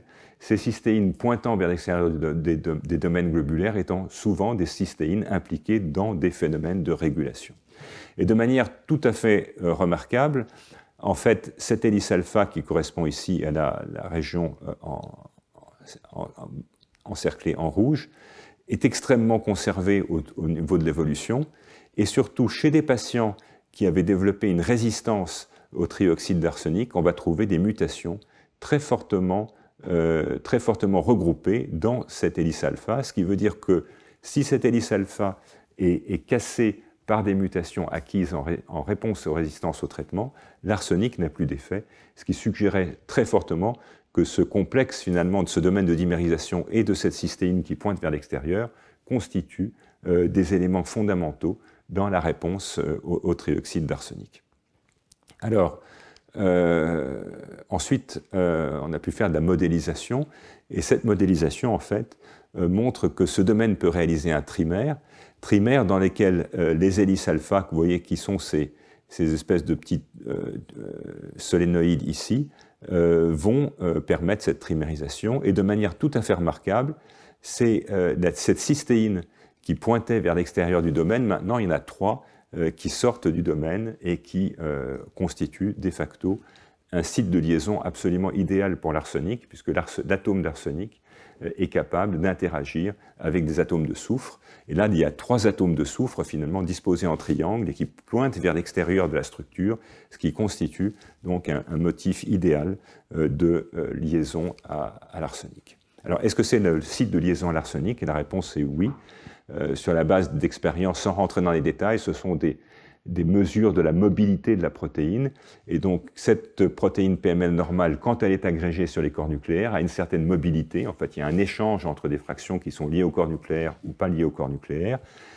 Et cette mobilité est abrogée par le traitement à l'arsenic. En fait, le traitement à l'arsenic va geler la structure, il va la solidifier du fait de cette liaison avec les atomes de soufre. Et si maintenant on mute cette cystéine et qu'on la remplace par une valine, on a des structures qui sont des corps nucléaires qui sont encore tout à fait normaux, mais par contre, on n'a plus aucune sensibilité à l'arsenic, ce qui montre bien que ce simple changement d'un acide aminé va casser complètement le site de liaison à l'arsenic. Et ceci s'accompagne d'autres changements, sans rentrer dans les détails. Là, on a ce qu'on appelle une hyperconjugaison par SUMO, qui est le prélude à la dégradation.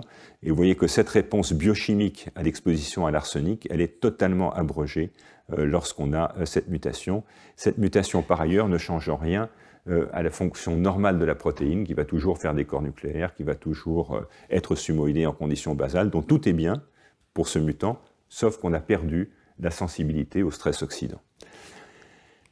Et donc après, il y a la manip qui tue, si j'ose dire, qui montre que maintenant, après avoir montré que ce mutant est devenu insensible à l'arsenic, en fait, ce mutant est également devenu insensible au stress oxydant.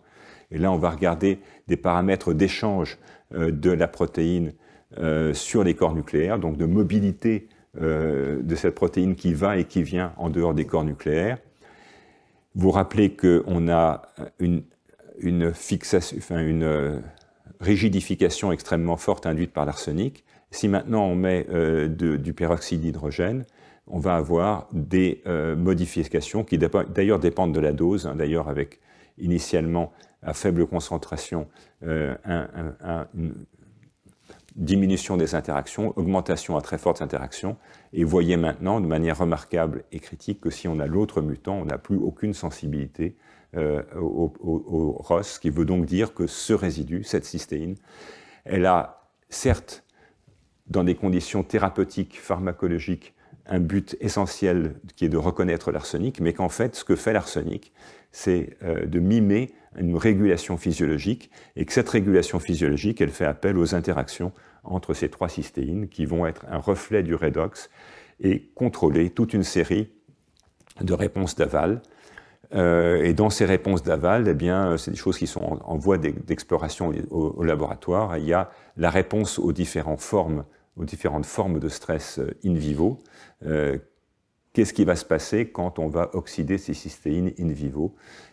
On se doute qu'il va y avoir des modifications de la sumoylation en particulier, et savoir dans ces effets biologiques qui répondent au stress oxydant in vivo, quels sont ceux qui dépendent de P53 ou pas. Et là aussi, on a des indications que certaines des réponses biologiques en réponse au stress oxydant vont dépendre de P53 et d'autres vont ne pas dépendre de mécanismes indépendants.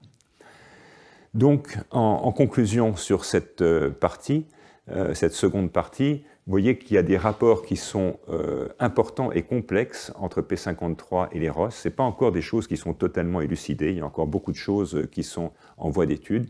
Donc des relations multiples, des tumeurs spontanées qui apparaissent en l'absence de P53 et qui sont liées au moins en partie au stress oxydant et à ses effets, en particulier à la mutagénèse et à la signalisation oncogénique.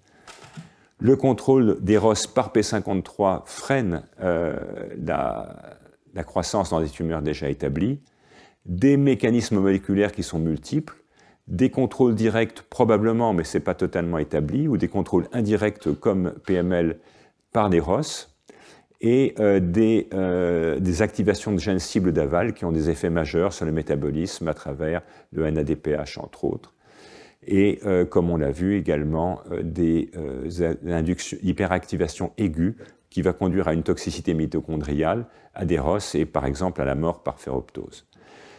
Et juste pour vous donner envie de revenir l'an prochain, il y a certainement, ces interactions entre ROS et P53 sont certainement extrêmement importantes dans la réponse à la radiothérapie et à la chimiothérapie, avec des difficultés de modèles d'études qui ne sont pas très simples à faire, parce que finalement il faut être in vivo, et c'est que dans ces conditions-là qu'on peut avoir de bonnes idées pour savoir quelle va être la contribution du stress oxydant à la réponse à ces types de traitements.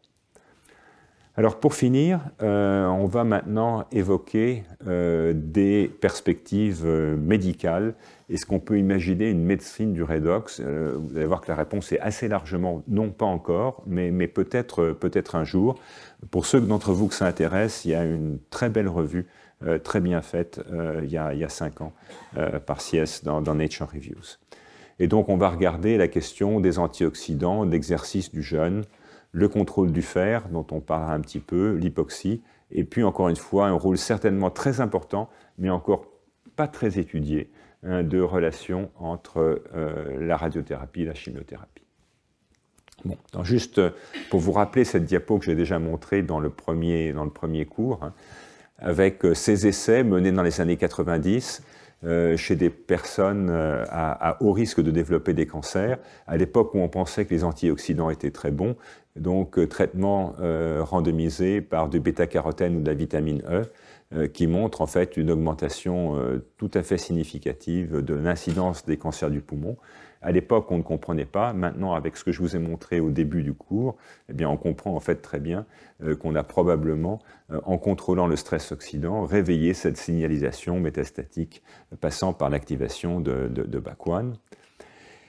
Les travaux de Linus Pauling sur le traitement, cette fois-ci, par de très très fortes concentrations de vitamine C, ce qui avait pu paraître un peu curieux, mais avec des résultats qui sont quand même clairs. Vous voyez que chez les patients, des patients en stade terminaux de cancer très avancé, des survies sans traitement qui sont à peu près nulles. Et vous voyez que chez des patients qui avaient été soumis à des concentrations extrêmement fortes de vitamine C, il y a des survies prolongées dont les bases moléculaires ne sont pas encore vraiment bien comprises. Alors, ça a pu, pendant un certain temps, paraître une idée bizarre, et puis la question est revenue sur le tapis, et maintenant, il y a un certain nombre d'équipes qui se sont intéressées avec les outils de la biologie moderne, en particulier l'équipe de Lou Cantley à New York, pour essayer de comprendre, au fond, ces réponses objectives dans des situations pourtant quasi désespérées, ces réponses objectives, finalement, à quoi est-ce qu'elles étaient dues? Est-ce qu'on peut comprendre ce qui s'était passé? Avec l'idée qu'au fond, à dose extrêmement forte, la vitamine C se comporte comme un oxydant.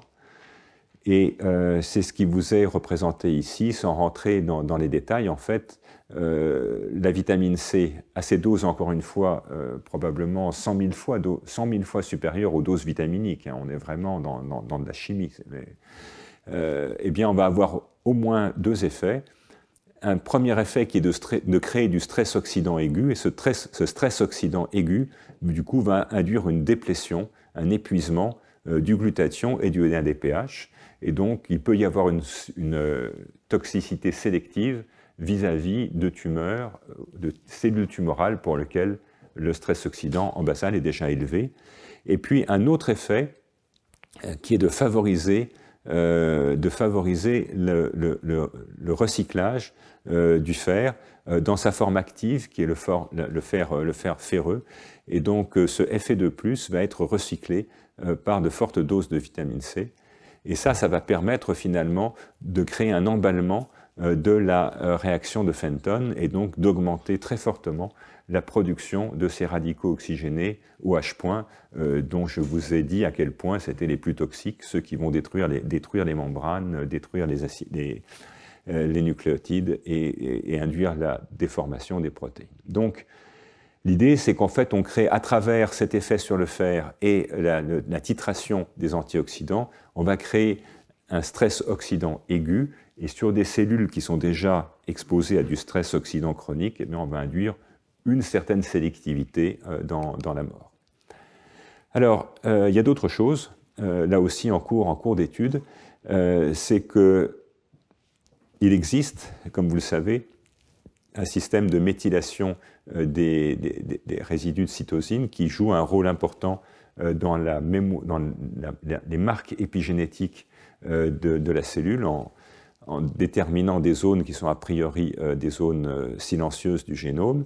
Et donc, cette méthylation de l'ADN est assurée par des DNA méthyltransférases, il y en a plusieurs, et il y a des systèmes d'effacement, et ces systèmes d'effacement font appel à des enzymes qu'on appelle les enzymes TET, et ces enzymes TET, en fait, utilisent comme substrat du fer ferreux, et également de l'alpha-cétoglutarate pour oxyder progressivement ce méthyle jusqu'à ce qu'il soit jusqu'à l'obtention d'une fonction acide qui ensuite va avoir un phénomène de réparation par la thymidine glycosase. Et donc cette cascade, en fait, on le sait, est une cascade extrêmement importante dans le maintien de la mémoire épigénétique et dans la transformation cellulaire. Et on sait que les DNA méthyltransférases, par exemple dans le cas des leucémies, vont être des enzymes qui peuvent être mutées, donc altérant cet équilibre entre les formes méthylées et non méthylées de la cytosine. Et puis les enzymes TET, en particulier TET2, vont également avoir des mutations dans les leucémies. Donc on est dans quelque chose qui est extrêmement important dans le devenir de la cellule, dans l'identité cellulaire. Et évidemment, le fait que la vitamine C à très forte dose puisse augmenter beaucoup le fer ferreux peut emballer ce système, et en emballant ce système va conduire à des changements d'identité cellulaire. Alors, une des observations qui a été faite sur des cellules souches embryonnaires, les cellules souches embryonnaires, suivant la manière dont on les cultive, vont être l'équivalent de cellules qui ont déjà eu quelques divisions. Et on sait qu'à de très fortes doses de vitamine C, comparables finalement à ce qu'on utilise dans le traitement des tumeurs, on va induire une reprogrammation à l'état de blastocyste, c'est-à-dire qu'on va finalement revenir en arrière jusqu'à la situation de l'œuf fécondé. Et donc ceci traduit probablement l'effacement de cette mémoire épigénétique dépendante de la méthylation des cytosines sous l'effet de cet effet oxydant aigu. Alors de manière intéressante, chez la souris, il y a des gènes en fait qui contrôlent la synthèse de vitamine C. Donc on peut nourrir les souris sans vitamine C puisqu'elles sont capables, c'est plus une vitamine pour la souris. Et si on inactive ces gènes, eh bien on va avoir des leucémies qui vont se développer, probablement parce que l'absence de vitamine C va interférer avec ces processus d'effacement des marques épigénétiques dont vous avez compris qu'ils sont extrêmement importants pour la leucémogénèse humaine. Alors, les travaux récents, encore une fois, qui ont 4 ou 5 ans, qui ont cherché finalement à revenir sur ces observations vieilles de 50 ans avec des outils de la biologie moderne et de voir dans des modèles de souris quels vont être les effets du traitement. Alors, la première chose que je veux illustrer ici, c'est qu'en fait, ces effets thérapeutiques de la vitamine C à forte dose, vous les voyez ici, avec le décalage entre les courbes noires et les courbes jaunes. Bon, de toute évidence, ça ne guérit pas, mais il y a un effet thérapeutique. On va freiner la croissance de la tumeur. Et de manière remarquable, cet effet n'est observé que chez des souris immunocompétentes, pas chez des souris immunodéprimées. Ce qui implique donc qu'une partie au moins de cet effet va passer par des modifications des effets lymphocytaires. Et ce qu'ont montré ces auteurs, c'est qu'effectivement, en réponse au traitement, il va y avoir un afflux de lymphocytes dans la tumeur. Et donc, ce qu'ils ont proposé, c'est qu'en fait, il puisse y avoir un effet trophique un peu comparable finalement à l'effet sur les cellules embryonnaires, que par des modifications des marques épigénétiques, on va pouvoir rendre leur énergie finalement à des lymphocytes T qui s'étaient épuisés au sein de la tumeur à force d'être stimulés. Et à cet égard, ces auteurs ont montré en fait que cet effet sur la croissance n'est pas bloqué par des tampons de Ross qui suggèrent que ça ne passe pas par des Ross standards, mais par un autre mécanisme, comme par exemple donc, le contrôle sur l'état d'oxydation du fer. Alors, pour aller un peu plus loin, ces auteurs ont montré également que non seulement les lymphocytes vont être importants, mais il existe une forme de synergie avec des médicaments comme les médicaments qu'on appelle les inhibiteurs de points de contrôle, qui sont la base de l'immunothérapie des cancers. Et donc, ils montrent qu'en fait, quand on combine l'effet de la vitamine C avec l'un de ces inhibiteurs de points de contrôle, on va avoir un effet beaucoup plus important. C'est suggérant, donc d'une part, on va redonner de la jeunesse, hein, le terme anglais que je n'ai pas trouvé l'équivalent en français, c'est rejuvenate, on va rendre de nouveau juvéniles ces lymphocytes qui vont retrouver leur énergie de la jeunesse, et que cette énergie de la jeunesse va être décuplée si en plus on applique ces inhibiteurs de points de contrôle qui vont donc libérer pleinement l'effet antitumoral de ces lymphocytes T avec, vous voyez, des synergies considérables, hein, en termes de régression tumorale ou même en termes de survie. Et puis, ces auteurs ont également montré, et c'est logique compte tenu de l'implication des lymphocytes T, que si on se place dans des contextes où la tumeur n'est pas dans bonnes conditions pour réparer les mésappariements, avec des inactivations des systèmes de mésappariement, avec par exemple des inactivations du gène MLH1, eh bien, dans ces conditions-là, si on fait un traitement fort à la vitamine C, en fait, on va induire des mutations, et que ces mutations induites par la vitamine C vont rendre encore plus sensibles les tumeurs à l'effet des lymphocytes T.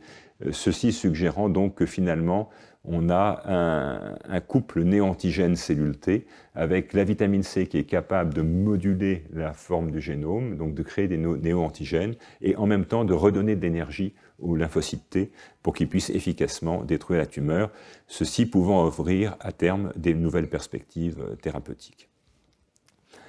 Alors, autre illustration donc de cette médecine redox, ben on revient à la diapo que je vous ai montrée tout à l'heure, hein, sur le ciblage de PML-RAR, la destruction de PML-RAR par l'arsenic, ceci conduisant dans des conditions expérimentales ou des situations de pathologie humaine à une synergie formidable entre l'arsenic et l'acide rétinoïque qui conduit à la guérison des souris comme à la guérison des patients.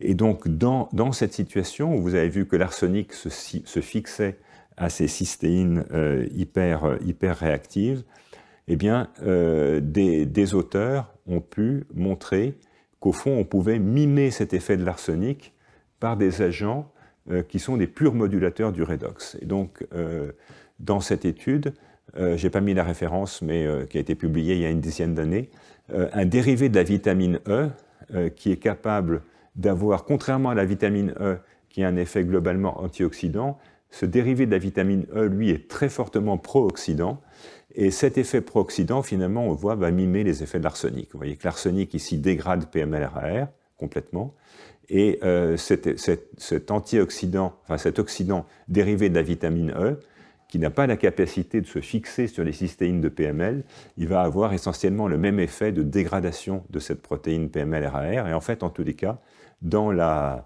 maladie expérimentale chez la souris, il va être capable de guérir la leucémie simplement par un effet pur de modification du stress oxydant.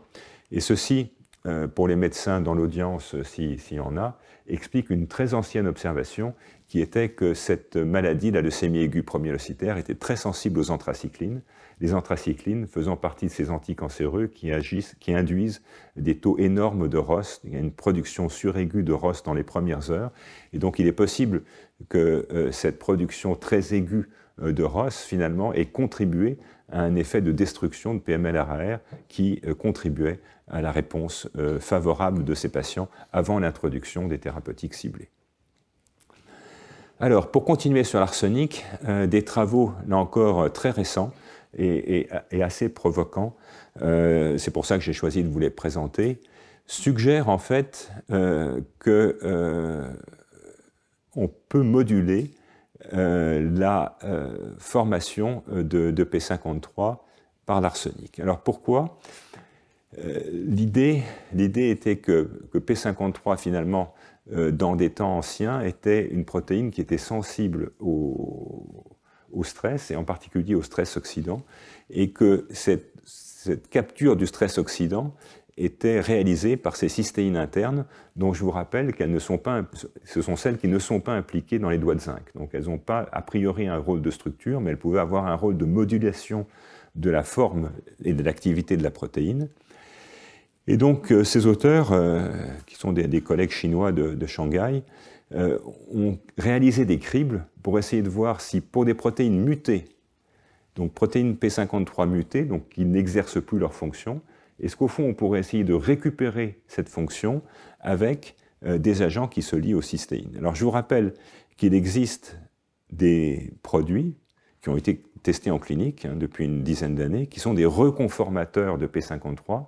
L'idée étant que ces produits, ces médicaments, ces candidats médicaments, allaient se fixer à P53 et en quelque sorte abroger l'effet des mutations. L'effet des mutations étant de changer la structure tertiaire de la protéine. Et donc là, l'idée était d'essayer de voir si on pouvait restaurer la structure tertiaire de la protéine et donc court-circuiter finalement l'effet de la mutation. Alors le problème, ça a soulevé beaucoup d'histoires. Alors d'abord, très intéressant, c'est que tous ces agents ciblent des thiols. Donc ça suggérait peut-être qu'il y avait une implication de ces cystéines internes. D'abord, ça ne marche pas extrêmement bien, et puis ensuite, on s'est aperçu que finalement, ça marchait aussi sur des cellules P53KO, ce qui veut dire que probablement, ces agents étaient capables d'induire une signalisation P53-like, mais sans passer par P53. Bon. Et ce que ces collègues chinois ont montré, c'est qu'en fait, l'arsenic, éventuellement, en se liant à ces cystéines internes de P53, était capable de rétablir un certain niveau de fonction de ces mutants. Et en cela, et c'est pour ça que j'ai mis un conditionnel, ça pourrait mimer une certaine forme de régulation par les ROS. Alors, quelles sont les données? On ne va pas rentrer dans les détails en papier très compliqué, mais ce que les auteurs ont rapporté, c'est qu'ils ont regardé pour toute une série de mutations, 2 facteurs. D'abord, la conformation, puisque pour P53, je vous ai dit que P53 était une protéine dont la structure est extrêmement variable. On sait qu'il y a au moins 2 formes. Il y a une forme repliée et une forme dépliée, et une forme repliée. Il se trouve que l'équilibre entre ces 2 formes peut être jugé par un anticorps spécifique qui ne reconnaît que la forme bien conformée, qui est la forme active. Et donc, et on peut regarder par ailleurs l'activation transcriptionnelle d'un gène cible classique comme PUMA.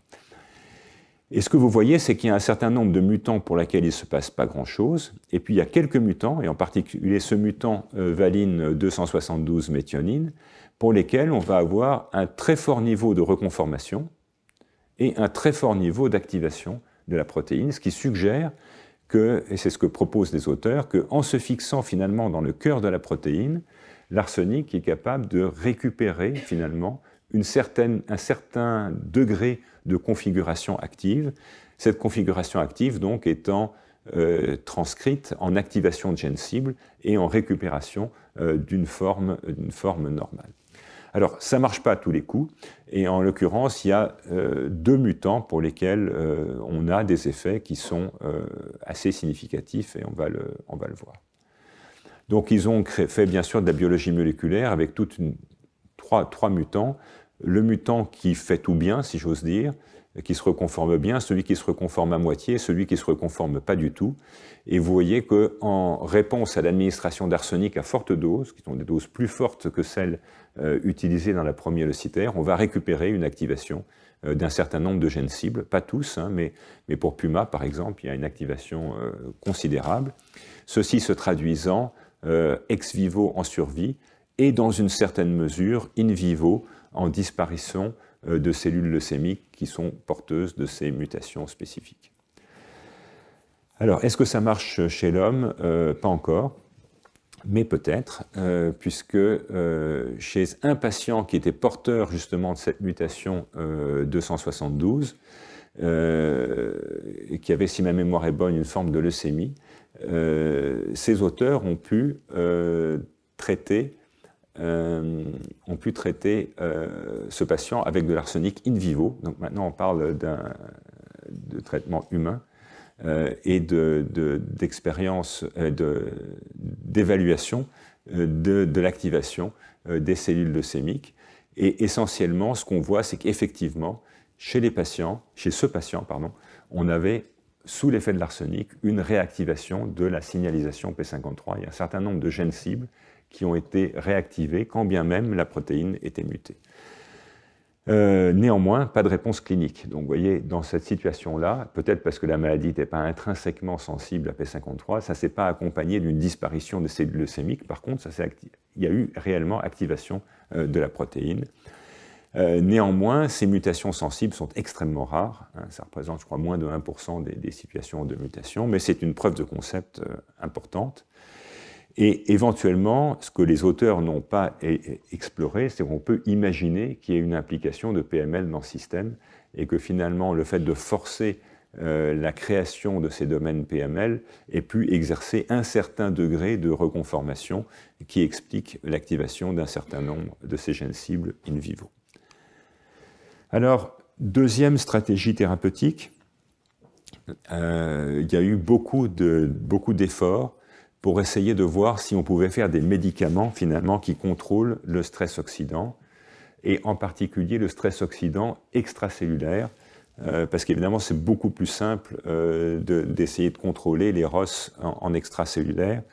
Vous vous rappelez qu'en intracellulaire, il y a beaucoup d'enzymes qui vont les détruire, et donc la probabilité d'arriver à faire le travail avec un médicament avant la catalase, avant la superoxydismutase est extrêmement faible.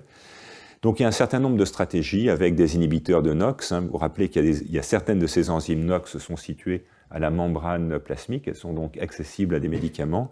Et puis il y a des équipes qui ont essayé de faire des équivalents de la superoxyde dismutase ou des équivalents de la catalase qui soient capables de détruire les ROS en extracellulaire. L'idée étant d'essayer d'avoir, dans des maladies chroniques associées à un stress oxydant élevé, une élimination des ROS extracellulaires. Bon, pour l'instant, ça ne marche pas extrêmement bien, sachant que de toute façon, ces stratégies ne pourraient cibler que l'H2O2, qui est le seul qui soit un tout petit peu stable, la diffusion des radicaux au H-point rendant totalement illusoire l'idée qu'on puisse les contrôler, puisqu'en fait, comme je vous l'ai expliqué, ils réagissent quasiment instantanément avec les molécules biologiques qui sont situées au voisinage. Or, vous vous souvenez que ce sont eux qui sont responsables de la plus grande partie de la toxicité. Donc, il y a des inhibiteurs de SOD, de NOx, de SOD, de catalase. Il y a des essais cliniques.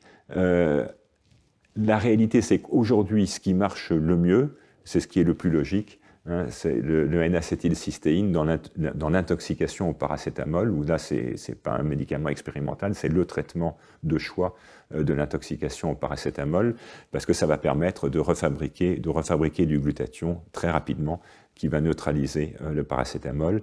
Néanmoins, il y a des mimétiques d'enzymes dont certains ont des activités dans certains modèles précliniques, mais ce n'est pas encore, du tout au niveau de la clinique. Il faut citer aussi le rôle de la chélation du fer, hein, puisque si on applique des chélateurs du fer, on va diminuer le fer ferreux et donc on va diminuer la production de ces radicaux hydroxy qui sont à la source d'une grande partie de la toxicité. Et puis je vous rappelle que l'activation de NRF2, comme on l'a vu, peut être dangereuse, donc il faut bien réfléchir avant de jouer avec ça. Alors, d'autres approches, capter la cystéine. Vous vous rappelez dans le premier cours que je vous ai dit qu'il y a un équilibre finalement entre le glutathion réduit ou oxydé qui va sortir de la cellule, qui va être présent dans le plasma. Donc il y a du glutathion extracellulaire, il y a plusieurs systèmes redondants de capture de cystéine, mais ce qui est important, c'est que ces étapes peuvent être limitantes dans les tumeurs. Les tumeurs ont d'énormes besoins en cystéine pour pouvoir arriver à fabriquer suffisamment de glutathion et pour grandir en plus. Donc il y a des stratégies qui ont été utilisées par exemple dans des approches combinées. On peut essayer par des inhibiteurs de ces transporteurs, comme la sulfasalazine, de limiter l'importation de cystéine, ce qui va, entre autres, sensibiliser à la chimiothérapie. Bon, une approche très élégante dont je voulais vous parler, c'est une approche dans laquelle, en fait, des auteurs ont essayé d'optimiser une enzyme, la CGL, qui est une des enzymes impliquées dans le métabolisme du glutathion. Et en fait, les auteurs ont cherché, par des approches de mutagénèse dirigée, à l'optimiser pour que cette enzyme, en fait, change de cible et cette enzyme se mette à dégrader la cystéine en extracellulaire. Et donc, l'idée, c'est d'essayer de cibler par une enzyme qui serait donnée en perfusion, la dégradation de la cystéine extracellulaire et par là même donc à carencer de manière aiguë les tumeurs en cystéine. Donc ça, c'est de la biologie structurale, on ne va pas rentrer dans les détails. En gros, les auteurs ont bricolé l'enzyme pour que l'enzyme change de spécificité et qu'elle puisse arriver à dégrader maintenant la cystéine de manière beaucoup plus efficace, vous voyez, 10 fois plus efficace qu'elle ne l'était au départ. Et effectivement, ça marche très bien. Ça, ce sont des expériences faites chez des singes. Vous voyez le niveau de cystéine plasmatique avant l'injection. On injecte et vous voyez qu'on a une diminution d'un facteur 7 de la concentration de cystéine dans le plasma qui évidemment est transitoire, hein, puisqu'on va ensuite, la protéine va disparaître et la cystéine va être resynthétisée. Mais néanmoins, en l'absence de toute toxicité, on arrive à avoir un épuisement profond par l'injection de cette substance. Et ce que montrent ces auteurs, et ça a été publié il y a quelques années dans Nature Medicine, eh bien, c'est qu'on va induire du stress oxydant in vivo, on va effondrer le glutathion in vivo, et on va induire de la mort, cette mort étant en partie réversible par le traitement avec de la N-acétylcystéine, traduisant donc l'épuisement de cette cystéine, qui ne va plus être capable de fabriquer des glutathions, et qui va donc induire du stress aigu. Et tout ça, finalement, ça a un effet thérapeutique, au moins dans les conditions que les auteurs ont testées. Vous voyez, ils regardent la mesure de la charge tumorale, ils commencent le traitement, et en l'absence de traitement, vous voyez qu'on a une croissance très rapide de la tumeur, et avec le traitement, on a un effet cytostatique. On ne détruit pas la tumeur, mais en moins, on l'empêche de pousser, et on l'empêche de pousser parce qu'on crée une carence très profonde en glutathion, oxydé, qui vous est représenté ici, ou en cystéine. Donc, cette déplétion en cystéine extracellulaire in vivo a un effet anti-apoptotique, antiprolifératif marqué, sans toxicité apparente. Donc là, ça exploite en fait la sélectivité de la tumeur qui est avide de cystéine, qui a besoin de cystéine pour fabriquer des antioxydants, alors que la plupart des cellules normales, elles, n'en ont pas besoin, ce qui pourrait être une forme de piste thérapeutique. Alors pour conclure, qu'est-ce que ce cours vous a, je l'espère, montré? Eh bien d'abord que finalement sur une période d'une trentaine d'années, on a évolué complètement depuis ce concept de déchets toxiques finalement, de ROS comme sous-produit d'un métabolisme imparfait, comme gaz d'échappement en quelque sorte hein, de la combustion du glucose, vers celui de régulateurs physiologiques avec des rôles extrêmement importants dans la cicatrisation, dans le devenir des cellules souches, ces derniers qui peuvent s'emballer dans des situations pathologiques. Donc il y a une physiologie qui est en voie de construction dans des systèmes modèles grâce à des sondes fluorescentes, et ces ROS constituent donc un élément central de l'homéostasie cellulaire et de l'adaptation à de nombreuses formes de stress. On a vu l'exercice, la cicatrisation et d'autres, avec des mécanismes de contrôle multiples qui commencent à être connus, mais il y a certainement encore des choses qui ne sont pas comprises, avec des contrôles qui sont chimiques, métaboliques, transcriptionnels, et au moins deux acteurs importants dont on a vu les grandes lignes de fonctionnement, NRF2, P53, qui ont des effets convergents sur le contrôle du stress oxydant, mais qui sont quand même différents au niveau des mécanismes, différents au niveau des phases de la maladie où ils vont obtenir, et qui sont encore imparfaitement élucidés. Vous avez vu que finalement, les bases moléculaires de la compréhension des effets antioxydants de P53 et des liens avec la transformation spontanée, finalement, commencent à être abordés dans des papiers qui ont été publiés cette année. Et probablement également un rôle dans le vieillissement, on en parlera peut-être l'an prochain.